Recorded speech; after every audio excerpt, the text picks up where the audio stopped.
Hoy celebramos el 15º domingo del tiempo ordinario. Quisiera en esta ocasión centrarme solamente en el Evangelio que hemos escuchado, porque es un Evangelio de verdad hermoso que nos tiene que hacer reflexionar muchísimo en cómo estamos viviendo nuestra vida de fe en favor no solamente de nosotros mismos, sino del prójimo y para la gloria de Dios. Fíjense ustedes, se le acerca a Jesús un doctor de la ley. Eso quiere decir que este hombre conocía muy bien la ley de Moisés y los 613 preceptos que se habían derivado de ella. No solamente era conocerlos, se presumía entonces de que él tenía que esforzarse por cumplirlos. Y aunque la pregunta es muy importante, ¿qué debo hacer para ganar la vida eterna?, la intención de fondo es equivocada. Porque si prestamos atención, cuando el diácono proclamaba el Evangelio, creo que está muy alto el micrófono, si le puede bajar un poquito, gracias. Cuando el diácono proclamaba el Evangelio, se decía que este hombre se acercó para poner a prueba a Jesús, para ponerlo a prueba. No era realmente porque él tuviera una duda de que lo que decían los mandamientos era verdad o no, o si él estaba equivocado. Era simplemente el deseo de poner a prueba al Señor. Y queridos hermanos y hermanas, lo he comentado en anteriores ocasiones, no solamente es algo que hizo aquel doctor de la ley, también muchas veces nosotros cometemos el mismo error. Nos acercamos a Dios no para aprender de Él, sino para ponerlo a prueba, especialmente para poner a prueba su poder, su majestad, su gloria. ¿En cuántas ocasiones nosotros no hemos querido hacer trueques con Dios? Si tú me das esto, yo te doy aquello. Eso es poner a prueba el poder de Dios, y es equivocado de nuestra parte. Sin embargo, Jesús decide responder a la pregunta de este hombre de una manera muy astuta y le dice: ¿qué dicen los mandamientos? ¿Qué dice la ley de Dios? ¿Cómo la interpretas? Y este hombre hace mención al primer mandamiento de la ley de Dios, que en sí resume toda la ley. Amarás a Dios con todo tu corazón, con todo su ser, con toda tu alma, y al prójimo como a ti mismo. Y Jesús le dice: ahí está, haz eso y vivirás. Pero queriéndose justificar, ese hombre entonces le dice: ¿y quién es el prójimo? Y es allí cuando Jesús aprovecha la ocasión para darle una gran catequesis sobre quién es realmente el prójimo. Y fíjense ustedes, esta parábola, que es conocida como el buen samaritano, es interesante porque tiene varios detallitos muy profundos. Primero, ese hombre venía bajando de Jerusalén hacia Jericó. Jericó está en la región de la Galilea. Para llegar de Jerusalén allí había que atravesar, obviamente, la región de la Samaria, que era el lugar en el cual vivían los samaritanos, que a su vez eran enemigos de, los judíos. Había una gran enemistad entre ellos. De hecho, estoy seguro que muchos de ustedes lo saben, porque es algo que se repite muchas veces en la Sagrada Escritura. Este hombre viene bajando, presumimos entonces que es también judío. Pero cuando llega a ese lugar, es asaltado, es golpeado, es maltratado, y es dejado allí medio muerto. Resalta la importancia de que los dos hombres que también vienen por ese camino y que no se detienen, son también judíos, es decir, son paisanos, un sacerdote y un levita. Pero ellos dan la vuelta y siguen de largo. ¿Por qué? Hay varios motivos que pudiéramos compartir en este momento. El primero de ellos es que la ley prohibía que todo sacerdote, que todo judío, entrara en contacto con una persona contaminada por la sangre. Si ellos entonces tocaban a ese hombre, lo ayudaban, entonces quedaban impuros según la ley y por lo tanto no podían pues participar del ritual judío de alabanza a Dios. Entonces fíjense ustedes, por querer cumplir con lo que la ley prescribía para alabar a Dios, dejaron pasar la oportunidad de servir al prójimo, al hermano, al paisano. También podemos presumir algo, y es que ellos pudieron haber pensado que era una trampa, porque pudo haber sido así. Ese hombre se hace el herido para que cuando nos detengamos, entonces él con unos cómplices nos ataquen y nos roben. Y otro motivo que pudo haber impedido que ellos se detuvieran es el que decían, bueno, tal vez él sí fue golpeado injustamente, pero si nos detenemos, tal vez los que lo golpearon a él están en el área y nos van a golpear a nosotros también y nos van a robar. Entonces no lo hicieron también por miedo.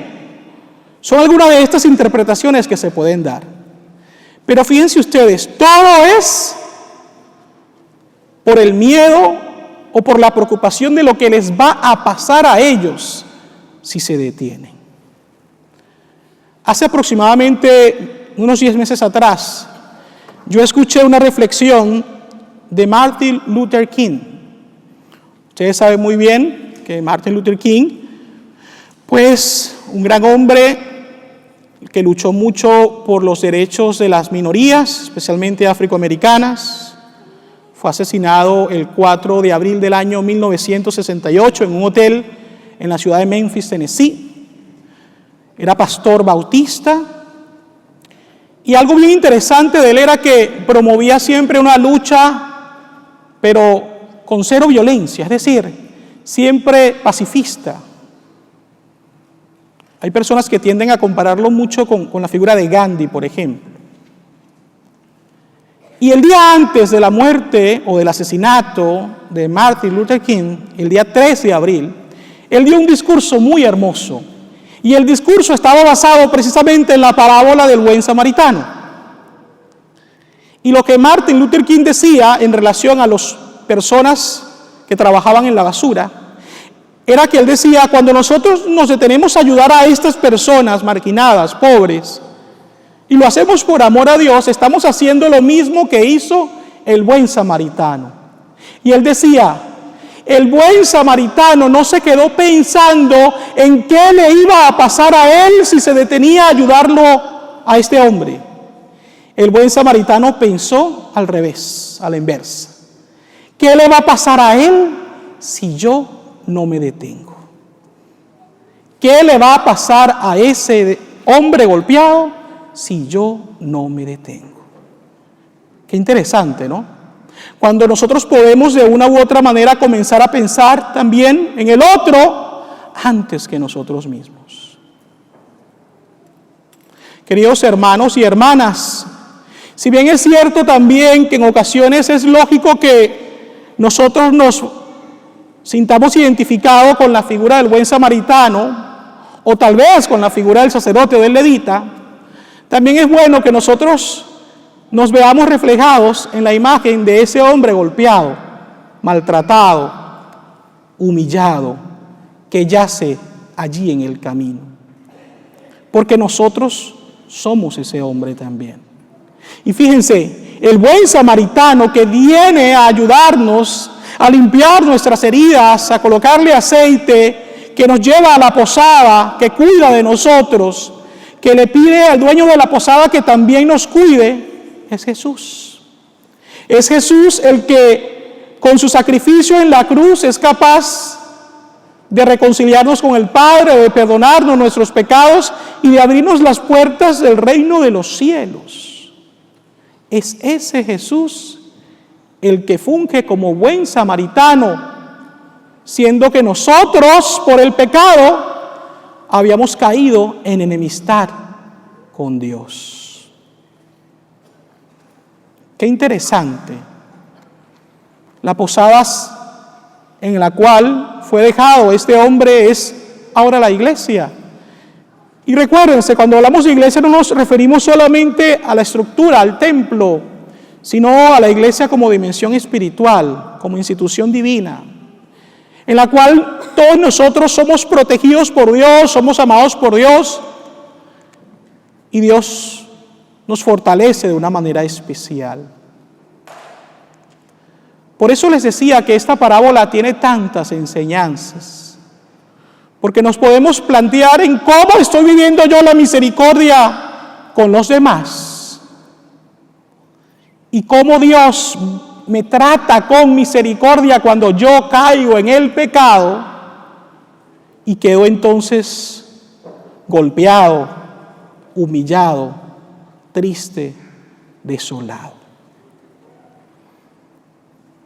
Yo quisiera comentar algo que estuve pensando si lo decía o no, pero creo que es muy importante y puede ayudarnos un poco a reflexionar en cómo nosotros podemos poner en práctica lo que es ese llamado de Dios a ser buenos samaritanos.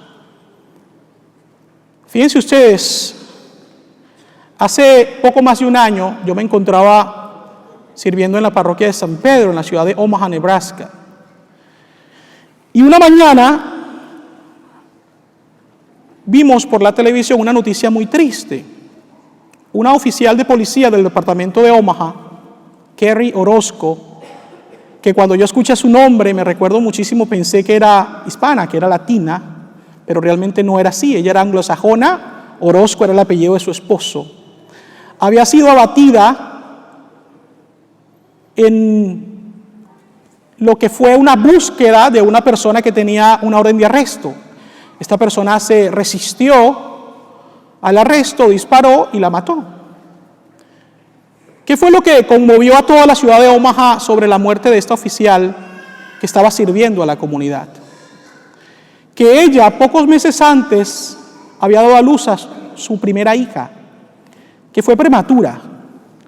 Y por lo tanto, ella, pocos días después de dar a luz a su hija, regresó a trabajar, porque su hija estaba en la incubadora en el hospital, y ella tenía el deseo de trabajar esos días para que cuando finalmente su hija fuera dada de alta, ella pudiera ya tomar todos los días que la ley le concede para cuidar de su bebé. El día en el cual Kerry Orozco fue asesinada, cumpliendo su labor, era el último día de trabajo antes de tomar ese tiempo. Lo interesante fueron las cosas que se fueron descubriendo a pasar los días. Era una mujer, como ya dije, anglosajona, había nacido en el estado de Iowa, se había mudado a Nebraska por cuestiones de trabajo, se había casado con un señor de México, había adoptado o asumido ser madrastra de estos hijos del Señor, porque él ya había estado casado antes, hijos mexicanos, es decir, él había estado casado con una señora de México también. Y ella asumió, pues, como madrastra a esos hijos. Y no solamente eso, se supo que mucho del trabajo que ella hizo con el departamento de policía fue en favor de la comunidad afroamericana. Y ella se dedicaba a la prevención, a ayudar a los jovencitos, a enseñarles deportes, allí en los barrios del norte de Omaha, donde predominan las personas pues de esta raza. Y irónicamente fue asesinada por una persona de la raza afroamericana. Y claro, no estoy diciendo o generalizando, esto es simplemente una reflexión, porque fíjense ustedes, ella se dio enteramente a los demás, a las diferentes razas y culturas, y muere en una circunstancia tan adversa. ¿Por qué yo comento esto? Porque hemos visto en las noticias en estos días todos los comentarios que se están llevando a cabo. Y a mí me duele eso, me duele porque yo sé que hay muchos hombres y mujeres que sirven en las diferentes fuerzas del orden de este país y de muchos otros países que lo hacen por vocación, que lo hacen por un deseo profundo de servir al prójimo, de mantenernos a nosotros seguros. Son personas que tal vez duermen poco en algunas ocasiones, que tienen que dejar a sus familias por largo tiempo, que son humanos y que tal vez en algunas ocasiones sí se pueden equivocar, pueden ejercer de una manera equivocada su autoridad, puede ser, pero también son tantas las cosas buenas que hacen, y en ocasiones no somos lo suficientemente agradecidos para decir gracias. E incluso cometemos el error de pensar de que porque un funcionario de la policía hace lo que debe hacer cumplir la ley, entonces es malo. El policía que nos da un ticket por speeding, por velocidad, o por estar tomando, o cualquier cosa, no es malo, está cumpliendo su labor, nos está enseñando, está cuidando la vida de personas inocentes. Es decir, queridos hermanos y hermanas, seamos sensibles ante esta realidad. Si bien es cierto, repito, puede haber exceso en algunos casos, eso no es todo. Es decir, hay mucho bien en medio del mal que puede existir. Y necesitan ellos, al igual que nosotros, en nuestras oraciones. Hay sacerdotes que no hacen las cosas bien, no somos todos tal vez. Hay profesores que no hacen las cosas bien, no son todos tal vez. Hay padres y madres que no cumplen bien su misión, no son todos tal vez. Hay mucho bien en este mundo en comparación al mal que existe. Y la razón por la cual entonces les decía que decidí incluir esta última parte en mi homilía es porque en realidad considero que en muchas ocasiones los agentes del orden son buenos samaritanos, que ayudan a las personas en situaciones tan adversas y necesitan entonces nuestras oraciones. Supliquemos a Dios que conceda la sanación para este país, para todas las personas que han perdido un ser querido, bien sea por abuso de autoridad o bien sea, como el caso de Kerry Orozco y tantos oficiales caídos en el cumplimiento de su misión. Pero recordemos de manera especial, hermanos y hermanas, que para que haya reconciliación, para que haya paz, tiene que haber también apertura al perdón. Que nosotros seamos pues sal de la tierra y luz del mundo y que ayudemos para que esta sociedad se deje sanar por el amor misericordioso del Padre y seamos cada vez mejores personas, mejores testigos del amor de Dios. Así sea.